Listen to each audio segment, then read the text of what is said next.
right. Well, thank you, Sam, and thank you, Antonia, for being here today, this morning, for this breakout session. I'm Bonnie McEwen with the State Library in the Northwest District Office, and I'm so happy to introduce Antonia Krupica-Smith, the Director of Council Bluffs Public Library. Most recently, she has helped to implement student accounts in the local schools. She has introduced a community-wide book discussion program. I love those. She has brought the Dolly Parton Imagination Library to Council Bluffs. Her BA in psychology and sociology is from Cornell College in Mount Vernon, Iowa, that is, and her master's in library science from San Jose State University. So Antonia's presentation this morning is titled Partnering with Your Community, One Interaction at a Time. She has tips for us on how to develop memorable elevator speeches by highlighting the library's strengths and by using shared language. She also has insights from the principles of the power of 10 in communities to help people think differently about the role of libraries. So thank you so much for spending your time with us in ILOC 2023, Antonia. We're glad to have you here. Awesome. Thank you so much. I am going to try to share my screen. So everybody bear with me. I think I have it as I want it, but there we go. I think it worked.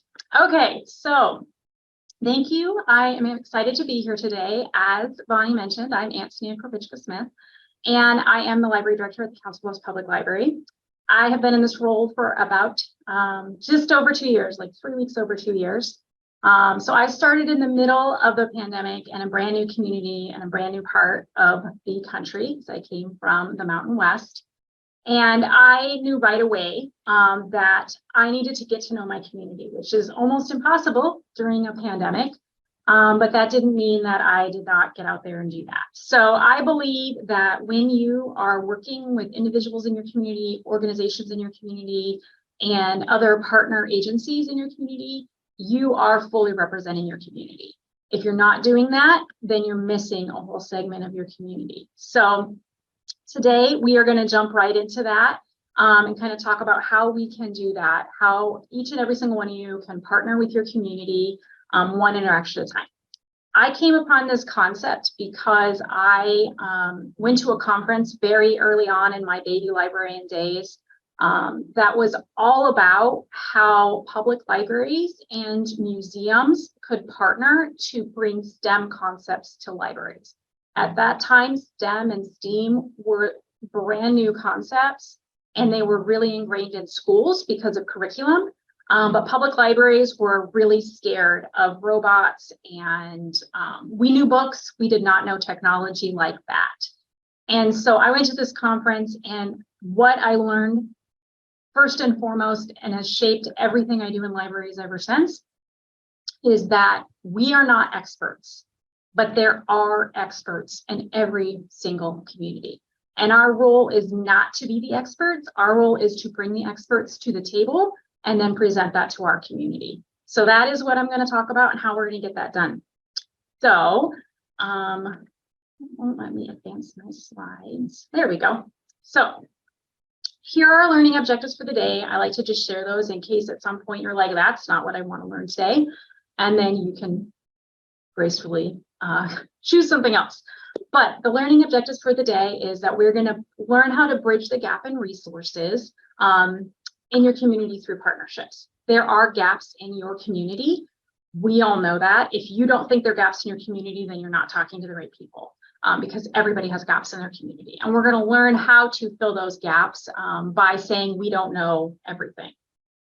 We're also going to develop elevator speeches about your resources and to sell them to your community and find your allies. Now, this is not a boilerplate elevator speech. This is not, my library was started in 140 years ago, and I'm here to provide access to all, and I believe in that.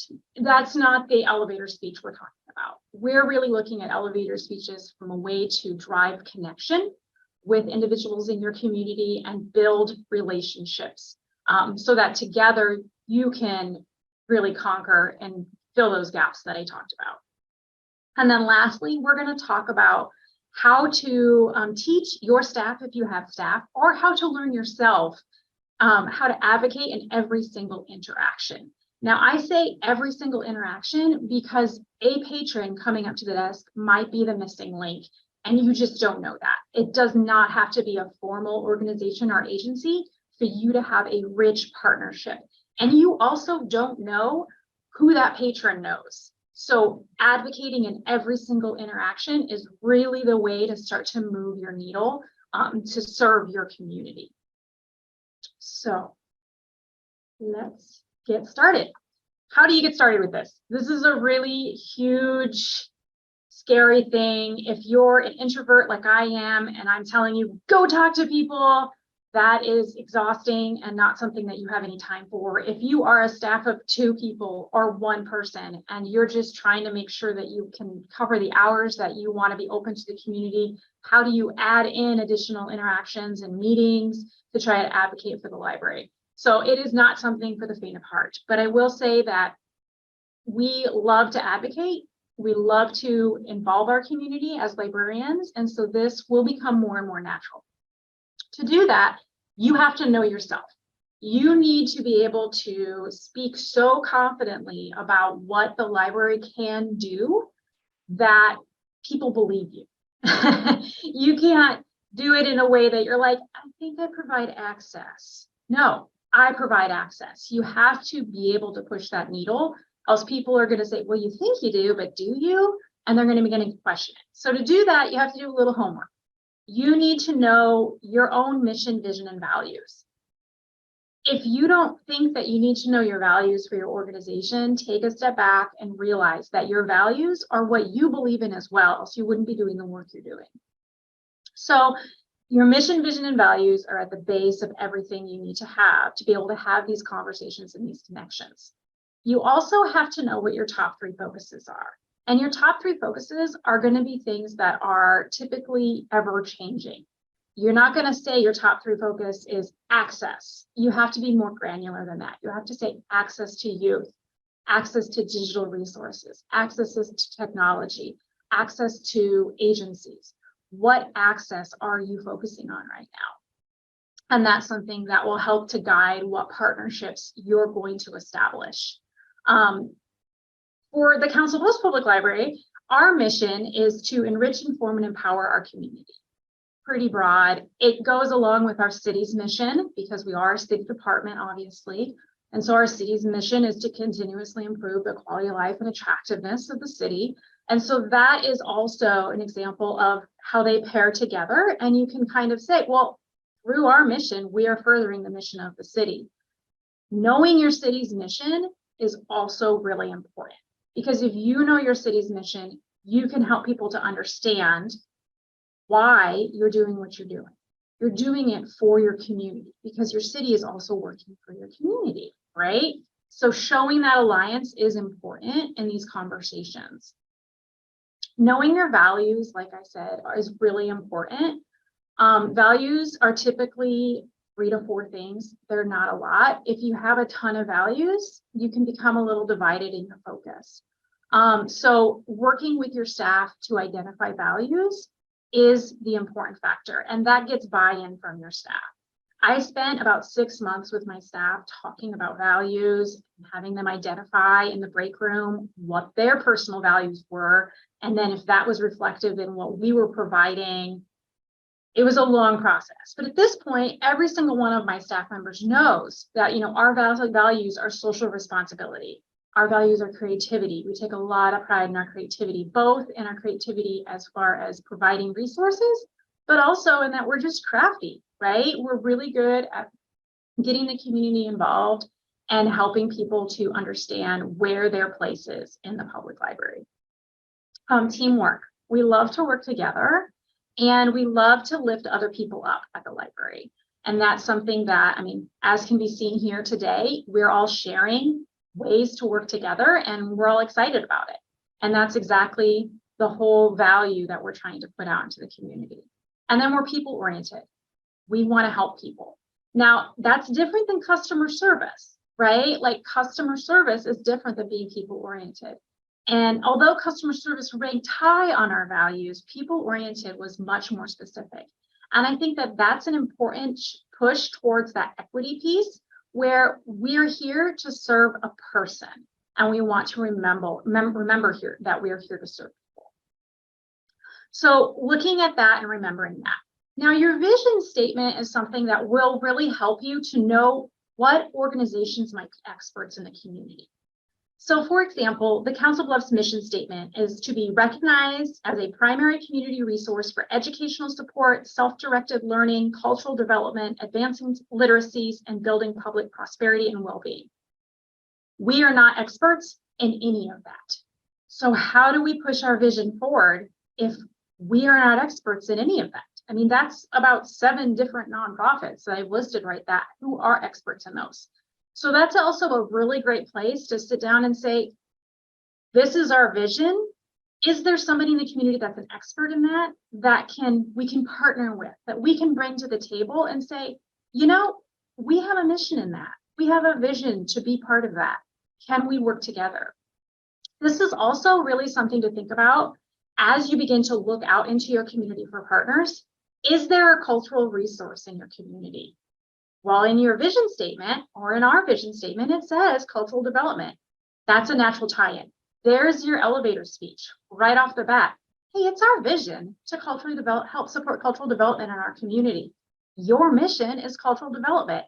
We should work together. How can we work together? And you've already tied off a connection without having to do much work at all, because it's all written out there in paper. Next, as I mentioned, you really need to look at your community as a whole. In the end, public libraries reflect the community and provide services in the community that the community needs. This is why we continue to evolve and change, why we provide computer access, because that's something our community needs. Why we provide, resources for tax preparation, because that's something our community needs. These are not things that were provided 60 years ago. They're things that are provided now. So looking at your community and finding out what the goal and mission and needs are in your community can really help with that. And also looking at the culture of your community. Here in Council Bluffs, our heritage is railroads, right? We have General Dodge and we've got, the Golden Spike, and railroads converge here. So obviously our industry is going to be around transportation. Our industry is going to be around that movement of commerce. Is there ways that we can reflect our resources and services that reflect our community's history and heritage, that will make people feel like they are seen, and they are seen in the resources you're providing? Knowing your community's top priorities are also really important. A top priority of Council Bluffs is housing. Well, that seems like a huge, conundrum for our public library to solve. But one of my favorite things to talk about with people is, you might not know this, but the public library could be just the answer to your challenge. You probably didn't think that the public library could help to solve that, but we can. What can a public library do to solve something dealing with housing? We can provide classes, we can provide research, we can provide resources. We could provide things like building plans. That's something that public library could provide. We have our Library of Things. Library of Things is a huge opportunity to share tools and resources along there. So that's another example of, we can be an opportunity for something like that kind of challenge in our community. And then also looking at community challenges. Oftentimes, the city's priorities are the community challenges, but not always.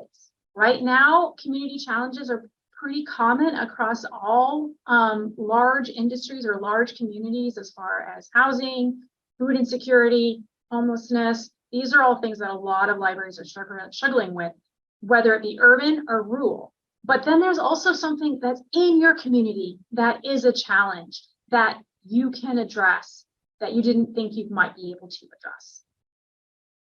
So that's kind of the basis of starting, is knowing what you have and what your position is, and then knowing what the community's needs are and filling that gap. Okay, let's move on. And we're going to talk about Power of 10 in communities. So I don't know how many of y'all know about Power of 10 in communities. This is something that is very prevalent in community development, community engagement, activation is another word that's used, really trying to activate a space. If you've been to the Des Moines Farmers Market, this is Power of 10 at its best, right? Where you are providing this whole concept of lots of engagement and resources all in one place. The concept is that you create an engaging public place and you provide as many things in that space, up to 10. People will thrive. So think of your senses. If you go to a place and there's a great smell, right? Maybe you're at a botanical garden and there's beautiful flowers everywhere. Additionally, you might have a quartet in the corner and people can hear something, and that's wonderful. It's outside, so now you've got the outside environment where the sun is shining and is providing that kind of texture, that feeling of I'm in a place that I'm comfortable. You might also have food, okay? They want to have some taste, and so you want to have like wine with it.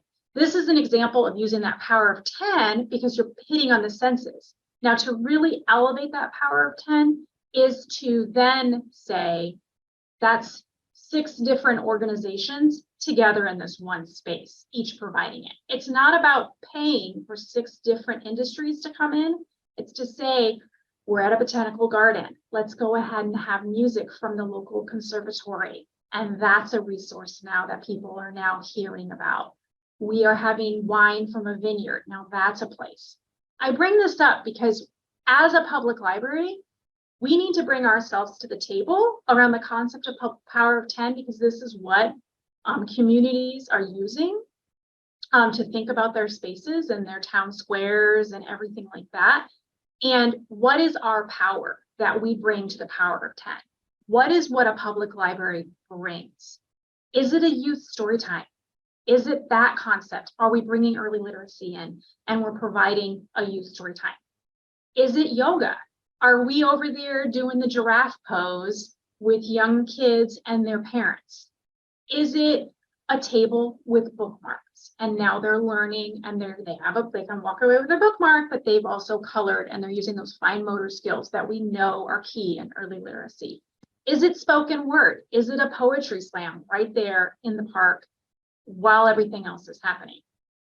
This is what you need to think for your organization about, what your power is that you can bring, so that when you are invited to a table, you can say, I can bring this, and it's going to elevate your event by this amount. It's being a good partner. That conference I was talking about earlier about going to between libraries and museums, that particular conference talked about partnership as a relationship. You are going to be dating another organization. What are you bringing and what are they bringing? If at any point you don't feel like you're getting something out of it, you are going to feel like you don't want to be a partner. Be a good partner with your community. So that's just another way of changing that thought with it. So part of the Power of 10, there are 11 principles for creating great community places. And I did provide some links to that. If you honestly just Google Power of 10 or Project for Public Spaces, you're going to come up with this stuff. But the 11 principles for creating great community places is just another thought when you're thinking about your own environment in the library and who you want to bring in. Because not only can you be part of the Power of 10 and bring your power might be a location. And now you have to bring in those other elements into your location. So some things to think about is that the community is the expert when you're thinking about what should I do? Again, what does the community want? It's only going to be successful if at least 2 other organizations or 2 other people or 2 other industries have said, this is a challenge or this is something as needed. I tell my staff all the time, sometimes we're the ones leading it and sometimes we're just shouting about it. But in the end, that is also partnership. we don't want to make a decision without others thinking that it's something important to make a decision about. The next thing is to look for those partners. I put here, invite yourself to tables, but also invite others to your table. We get so wrapped up in what we're doing that we think that we are so busy, and we also get frustrated because we think nobody recognizes what we're doing. It's not that nobody recognizes what you're doing, it's just nobody's thinking about you. Nobody's thinking about adding you to the table. So go to the table yourself. You don't need to wait to get an invite. You can say, I'd like to come to that. Can I come to that? Oftentimes I found people are not always sure why you're there, but they're happy to have you because a lot of work usually needs to get done in communities, and they're happy to have anybody join them at the table. Always have a vision. So this can be really hard for some people who might not have strategic as one of their high values, but knowing what success looks like and knowing that that's not going to happen immediately. I ran into this stumbling block with our One Community Reads program. I knew what success looked like, right? Success for a One Community Read, people are spontaneously talking about the book. They're just so excited and they're all reading it and everybody has access and more people are coming in, and it's just like this wonderful coffee vibe going on, and every kid in the community has a copy of the book, and the schools have now put it in their curriculum, and the authors want to come for free. That's success. You have made change, you've made impact. People are talking about it well after they've read the book. Does that happen? No, that rarely happens. That takes time. So with our first One Community Read, which was last year, we had a very simple goal. We wanted other organizations to do something about the challenge. That was it. Sounds simple. We didn't care how many people read the book. I said, let's not worry about how many people read the book. Let's measure the success of this program on if something changes in the community related to the topic. So our topic last year was native prairies. We're in a native prairie here in Iowa, and it is an endangered ecosystem, which I think most of us know since we're here and we live in the state, but it is an endangered ecosystem. Similar to, say, coral reefs are an endangered ecosystem. That gets talked a lot about. Native prairies, they were not something that I heard a ton about until I moved here to Iowa. So I said, okay, we want another organization to recognize the importance of native prairies and to push that envelope. That isn't an organization you would expect. Obviously, you know, park systems would expect that. You'd expect that from a conservation organization. You might not expect that from, you know, a city organization. So I said, what can we do to do that? And so one of my staff members said, well, there's this thing that like maybe we could try to make it work.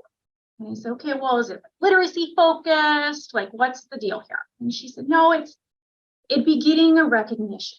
We could get designated. The city could get designated as a bee city, which would then make it so that we would be designated, that we would have an initiative to support pollinators through the planting of native plants. And I said, okay, well, that means we would have to get, you know, the mayor on board. We'd have to get city council on board. We'd need to change our processes. We'd have to ask for change of process in the city about pesticides and mowing schedules and noxious weed lists. We have to talk to permits and make sure that they weren't putting these native plants on what they considered to be noxious weeds. And so then if people were planting them in their yards and they were getting fines, like we don't want that. And we have to think about accessibility. Are these even accessible in our community? So obviously there was a lot of hesitation after that, because then you also need to get like the city to have like a annual thing, right? This is something that we need them to annually commit to, and there's a cost associated with it. How do we even start? And he said, well, let's just start. Let's call up the city. Let's call up the mayor and let's have that conversation. So it started with this crazy idea of what if we got designated as a B city? And there only is one other B city in the state of Iowa. And in Nebraska, there's only one. And well, that seemed like we could maybe give it a try. So long story short, through inviting ourselves to tables and inviting others to tables who didn't know why they were at the table, I can tell you that there were many individuals in town that I asked to come to this meeting and they didn't know why they were there, but they came because I gave them lunch. We got designated as a B City USA. And that was amazing. And there was a proclamation and we've got little decals and we've got signage. And now what has happened is the city has agreed to change their methods related to pesticides. They're now working to fill their planter boxes with native species of different plants. They're growing native plants in their city-owned greenhouses. We're working with local businesses to now provide native plants for sale to the community that wasn't there before. And the really cool thing is that when we have these meetings, individuals who did not know one another but worked in the same industry a year ago now can't wait to get together at the table and share tips and ideas for how we can move this forward. Does it have anything to do with the library? Probably not. It has nothing to do with literacy, has nothing to do with access, has something to do with education. But because we invited people to a table together because we saw a social change needed to happen in our community, we were able to push that scale. And we considered that one community read was a success. It also has made it so that this year's one community read, we have partners coming to us. We have people coming to us and saying, hey, last year you did a one community read. Are you going to do that? And we say, yeah, we're going to do it again. And it's on this topic. Can we help? So this year, now we are able to give a copy of the youth book to every single second grader in the schools in our community because other agencies wanted to be at our table because they could see that we wanted to make a difference in our community. So that is just a little example of making sure that you are not afraid to invite yourself to different tables and thinking about the power that you can bring to a community. So moving along now to elevator speeches. Elements to a good elevator speech. This slide always kind of catches people off guard because I have a bowl of mac and cheese. I don't have a bowl of mac and cheese on a slide about elevator speeches, might ask. So my whole point with this is that everything is mac and cheese. I don't know how we're connected, but at some point, I'm going to make it so that you feel good and comfortable and just kind of cozy. And then we're going to have a connection, just like mac and cheese. I understand mac and cheese. It's noodles, it's cheesy, it's gooey, it's typically served warm, it's comfort. So that's the goal here, is to make everyone feel as comfortable as they can. I also use this analogy because I have two young children and they are always very picky about what they eat.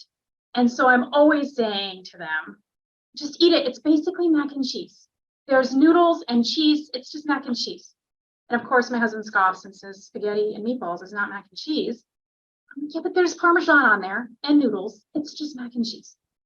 So the whole point is reframing what you're providing to help solve a problem. So with a good elevator speech, you're going to grab the attention of an individual.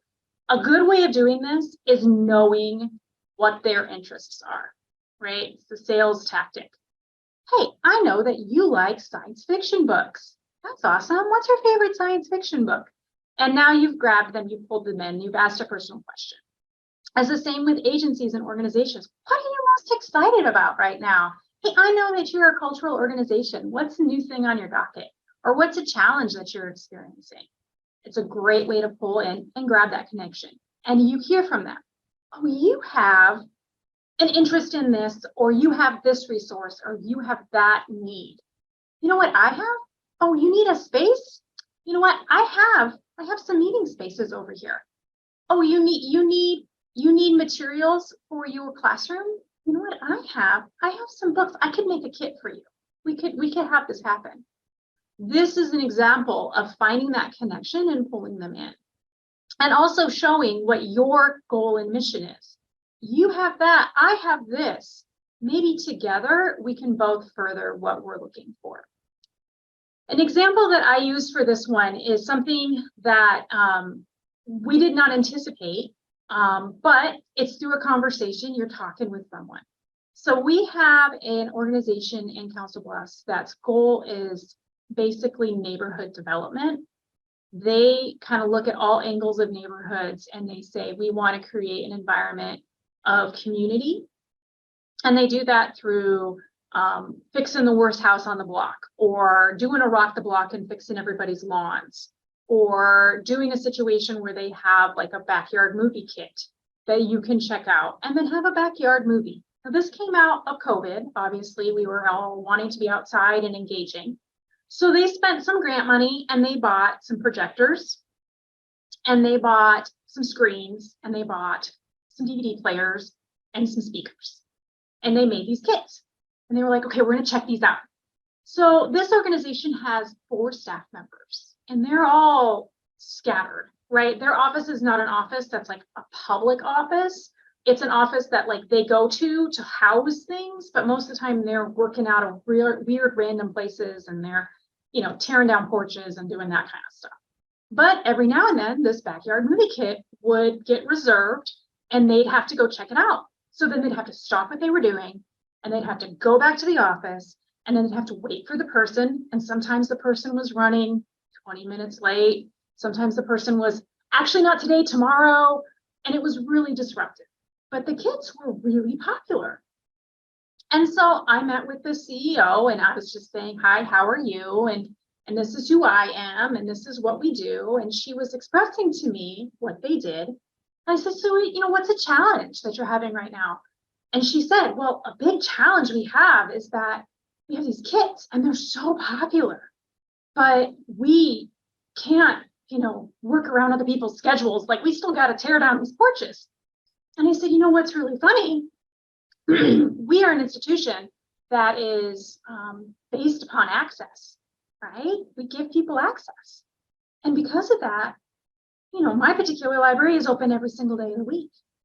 And we have people who are literally just waiting to check out things to people. And so what if we partnered? What if we took your things and we put them in the library and checked them out to our community? And you can still call it your project. I don't care. Go ahead and still say that these kits are provided by this organization. But we will do we'll wait for the person who's 20 minutes late because it doesn't matter to us because we have to still be here. And that will make it so that these can be more accessible to our community. And at first she was kind of like, yeah, but are you okay with it still being, say, you know, presented by whatever bank had given the grant? And I said, I don't care. I just want to provide access. And this sounds like something that our community needs more access to. Now we do it. We check out these kits. They are incredibly popular. Before they were only offered 3 months out of the year, basically in the summertime. Now people are wanting to set them up in their basements and create that big screen feel. People are wanting to set them up, say they, you know, go to a school and a PTO wants to show something and now they can do that in a gym without any issue. Or small churches are wanting to do this. And so they're checking out this, and this is now available because we had something and they had something, and they didn't even think that the public library could be the solution to their challenge. And for us, it's no skin off our back. We're always here checking out stuff anyways. And so that is just another example of taking a moment, finding out what a challenge is, and then seeing if it can't be remedied by the public library. So think about how your elevator speeches work. Okay, moving right along. Oh, wrong way. Let's look at some case studies now. So I like to provide these case studies just because I recognize I have worked in all sizes of libraries. I have worked in all kinds of departments with all kinds of different concepts and all different kinds of communities. And no one size fits all. It's like, that's great and grand. You have organizations that do that. What about my community that does not have that ability? So I want to kind of break it down for the various different sizes. So for this first one, we are talking about Marigold Public Library, and it's a medium-sized library. Think about your, library sizes of your C libraries or your D libraries, your E size libraries, with 12 staff members. I don't even know if that's realistic for those size libraries. You're open 6 days a week. You do a strong circulation and mostly adult fiction books. The library there, they provide mostly a book and craft clubs. So think about your lunch bunches, think about, your knitting club, paper crafting. They do a story time for youth once a week. There is a mission to support lifelong learning to the residents of Marigold. So they have a very clear mission, lifelong learning. The city is an average town. It has a school, so that's good. It has 3 churches and it's got a handful of shops. Maybe has like a little coffee shop, has like a trinket shop. There might be a bar or a cafe. There is a farmer's market once a month, and that's in the summertime, right? And there's lots of little crafty things at the farmer's market. And the library would like to increase awareness to their youth resources and increase circulation. So with this case study in mind, going back through the process that I've suggested, they need to know what their mission is. It's lifelong learning, right? They need to know what the goal of the community is. All of those things we could make up. But here is just some ideas about what this would be a good place for partnerships to start. Right away, a good place to say is all the places they've listed. Talk to the school. Have you talked to the school? How do you get into school? Be persistent with the school. Talk to the churches. Have you talked to the churches? Have you gone to the church groups? Be persistent with these established organizations that already exist in town. And then for your handful of shops, talk to them. If they're, a crafty shop, or if they're a shop that, say it is a bar, say you've got a bar in town, how about a trivia night? Why not? Give it a try. We've got trivia, they've got the sustenance of liquor. Why don't we give that a try and see what we can do to raise that awareness and engagement? And then we can increase some of that circulation that goes to town. Another place to think about that not everybody thinks about is doctor's offices and dentist offices and like assisted living facilities. Those types of facilities see a lot of people, and people are usually waiting aimlessly for a while in those. That is a great way to captivate an audience. Can you do a pocket collection in the waiting room of a doctor's office? And now all of a sudden people are seeing that there's books that they could get and utilize. Why not we see if, you know what, a library card, this is what we want to do. And now you've got a good circulation and a good idea going there, and have that kind of thing going on. Now, we always think of schools, but there's often little kids involved that can't go to school yet. So is there a way to get in touch with in-home daycares or daycare centers and resource and access them? That's another place where you could be hitting youth before they even get into schools and really engaging that kind of community. So those are some really suggested ways for the Marigold Public Library to start thinking about those connections with individuals. Now for the next case study, it's the city of Bird. And full disclosure, I based this city off of my hometown, which does have a public library. And my library card is not one that exists. It is a family card. And they just know. You walk in and they just write it down. It's super informal.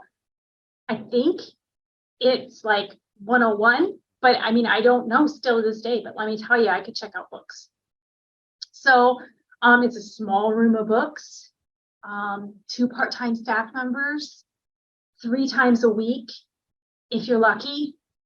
There's an informal checkout system. They offer books based on donations. So if somebody donates books, they just put them into the collection. And then once a year, they do have a popular pancake feed, and they have a book sale. And that money then pays, they get 5 new books a month. 5 new materials a month. That's how that kind of works. There is computer access. And so people can print and copy. It's kind of on like a honor system, that kind of thing. But they'd really like to start offering programs for adults. They found that there's a need for that. And so what I recommend for this kind of size of city is to think about the individuals in your community as partners. I think oftentimes when we say partners, we think about agencies, organizations, established groups, businesses, but individuals can also be incredibly valuable partners in your communities. So that's where that every interaction, every single time. You have Mr. Smith who comes in every single week and wants to know, is just reading through those Westerns. This is completely based on a personal experience. Same person comes in every Tuesday, they're reading through the Westerns, and they've read every single Western. They have their favorites. They mark in the back how many times. There's just like a line of tally marks because they've read the book 7 times, but you know what? It's okay. It's a good topic. And so they're just there to engage and read. And you'd be worried if you didn't see them every Tuesday. That individual might be a wonderful individual to partner with on some type of book discussion. Great. Do you want to read a discussion on Westerns? You are clearly well-read, more well-read than me. I am not the expert in Westerns, but you are. Let's have you come in and do a book discussion on Westerns. This is your hobby enthusiasts. Do you have anybody in town who really loves X, loves a thing? And of course, because you see them every single time the library is open. Is there a way for you to work with those individuals to enrich the entire offerings to your community and also build those connections? We know connections as humans are necessary.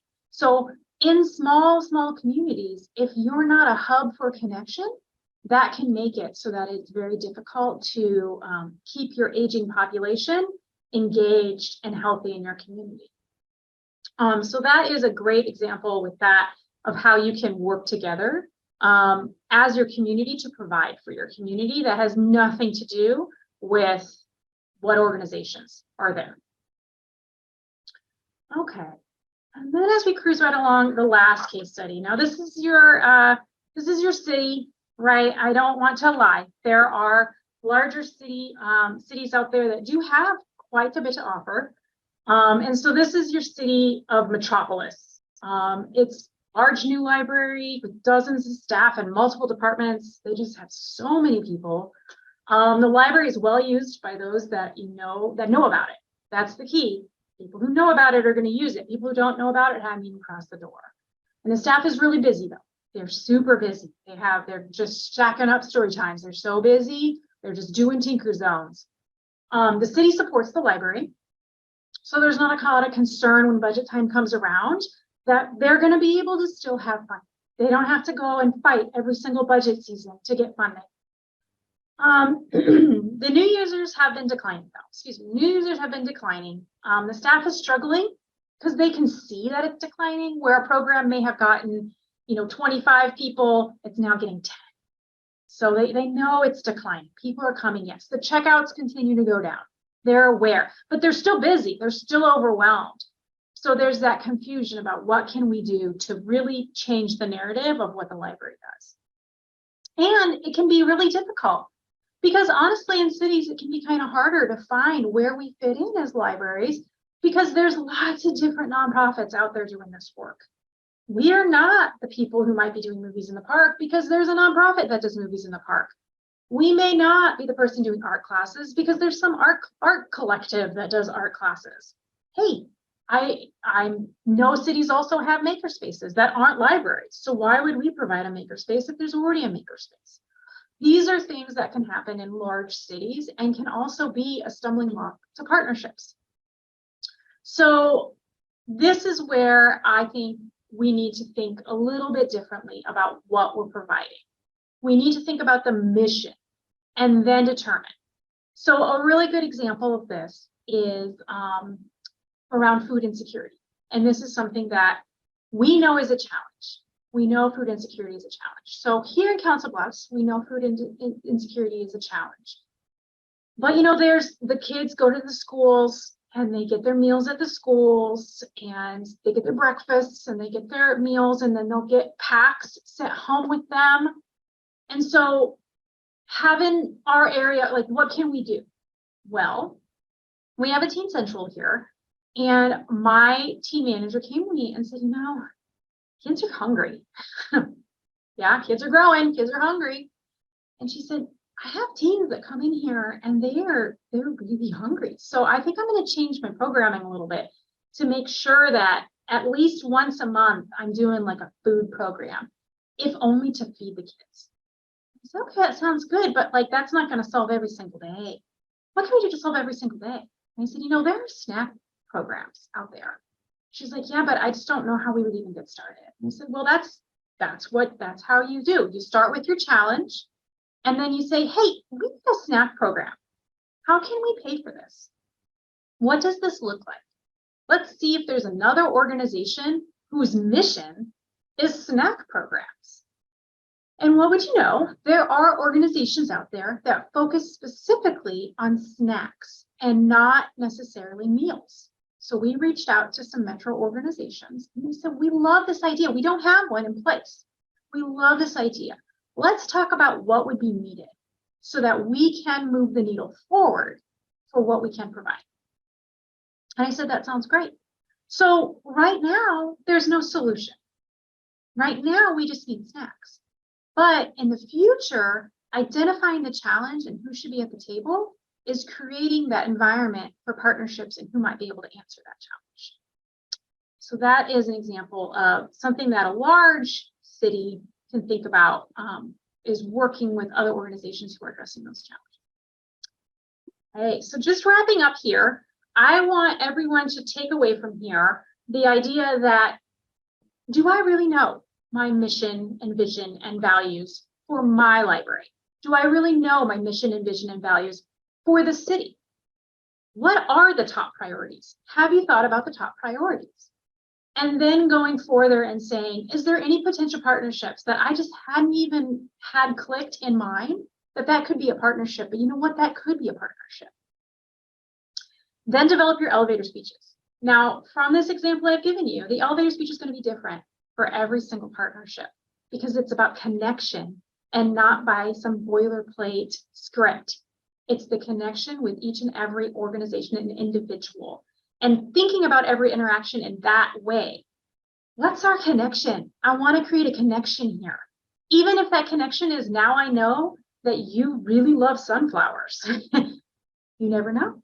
There might be a program there in the future that you can pull upon that would serve your community. And then also think about how you want to talk about your library and how you want people to talk about your library. It's not necessarily about what you do, but it's how people talk about you. And you want to make sure that how people are talking about you is from a place of community gather and community connection. So, thank you.